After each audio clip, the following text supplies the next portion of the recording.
Baik, usaha organisasi bukan kerajaan tempatan NGO dalam membantu nasib warga Palestin sememangnya tidak boleh dipertikai. Pelbagai bantuan telah pun dihulurkan termasuk penghantaran bekalan makanan dan perubatan kepada mangsa kekejaman Zionis. Namun, sejauh mana keberkesanan bantuan itu kepada penyelesaian berpanjangan untuk kita capai perdamaian di Palestin? Berkongsi isu ini, Muhammad Raimi Abdul Rahim yang merupakan ahli jawatankuasa kempen global Selamatkan Al-Quds. Assalamualaikum saudara Raimi. Waalaikumsalam warahmatullahi wabarakatuh. Baik, kita melihat daripada segi perspektif NGO dalam mengembalikan kedamaian di Palestin. Apa langkah seterusnya yang boleh kita ambil untuk merungkai masalah yang berlaku di Palestin? Kita faham sebelum ni pelbagai bantuan dah diberikan, makanan, perubatan dan sebagainya. Cuma kita nak tahu sekarang ni apa langkah seterusnya yang boleh dimainkan oleh NGO itu sendiri? Baik, kita sememangnya tahu bahawa NGO Malaysia yang mendukung usaha kemanusiaan di Palestin telah memainkan peranan yang cukup besar, dan ini diiktiraf oleh Duta Besar Palestin ke Malaysia dalam program anjuran Wisma Putra semalam, dan beliau menyebut bahawa Malaysia sememangnya memainkan peranan yang sangat penting, dan ini kita dapat lihat dalam bantuan waktu peperangan Gaza baru-baru ini. Tetapi seperti yang kita maklum juga bahawa perjanjian damai yang cuba dirangka dengan kerjasama negara-negara barat itu nampaknya masih belum boleh direalisasikan. Sempadan di Mesir misalnya masih lagi ditutup, dan bantuan kemanusiaan daripada NGO di Malaysia untuk dibawa masuk secara terus ke Gaza misalnya merupakan masih satu lagi kesulitan.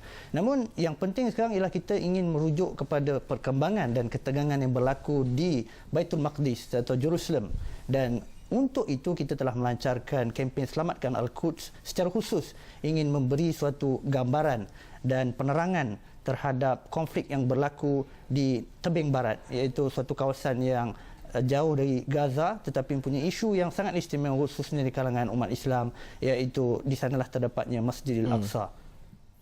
Baik, saudara Raimi, jika kalau kita lihat daripada segi langkah untuk mengiktiraf Palestin itu sebagai negara yang berdaulat, negara-negara Eropah ada yang dah orang kata dah mengiktiraf Palestin, Sweden misalnya.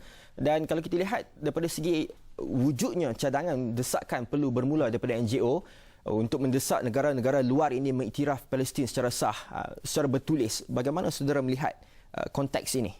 Ya, saya sangat yakin dan percaya bahawa civil society atau NGO kemanusiaan memainkan peranan yang sangat penting.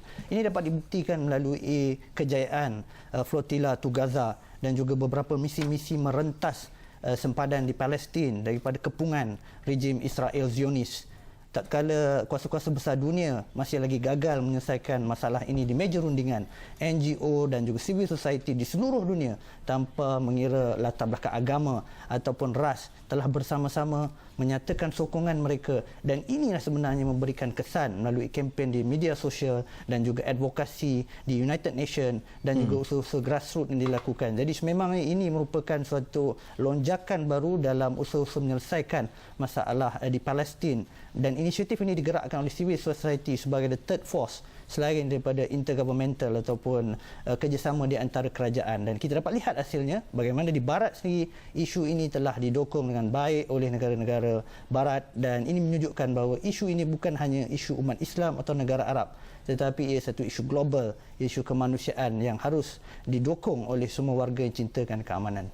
Dalam kalau kita melihat lonjakan yang saudara sebutkan tadi, dalam konteks lokal itu sendiri, bagaimana kalau kita nak melihat daripada segi kesedaran sendiri masyarakat tempatan ini untuk kita nak terapkan mereka bahawa mereka faham isu Palestin ini? Sebab saya nampak peranan NGO itu sendiri dah memang bergerak. Kalau kita pergi ke mall dan sebagainya, memang kita nampak ada minta derma untuk tabung Palestin dan sebagainya. Namun sejauh mana untuk kita kukuhkan lagi fahaman kita berkenaan dengan isu Palestin ini supaya kita terus beri sambutan kepada isu Palestin untuk bebaskan Palestin daripada cengkaman Zionis ni?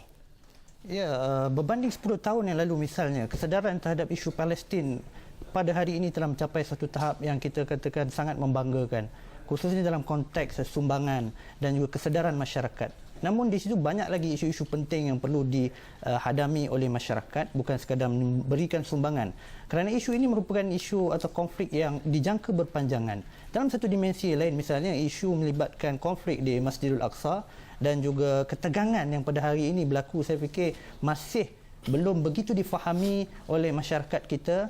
Walaupun sebahagian besar umat Islam pastinya sensitif dengan isu Masjidil Aqsa, tetapi isu-isu melibatkan kepungan dan juga halangan oleh rejim Zionis Israel di kawasan Baitul Maqdis itu, saya fikir kita perlu lakukan dengan lebih agresif dan lagi progresif. Dan untuk itu kita sentiasa yakin di peringkat NGO bahawa perkara yang paling penting ialah kesedaran, awareness dan pendidikan terhadap isu ini untuk menghalang peperangan dan juga ketegangan berlanjutan di masa akan datang. Baik, insyaAllah kita harapkan NGO tempatan, NGO Malaysia terus gigih untuk melaksanakan membebaskan Palestin ini daripada cengkaman Zionis. Terima kasih saudara Raimi kerana bersama dengan Awani 745.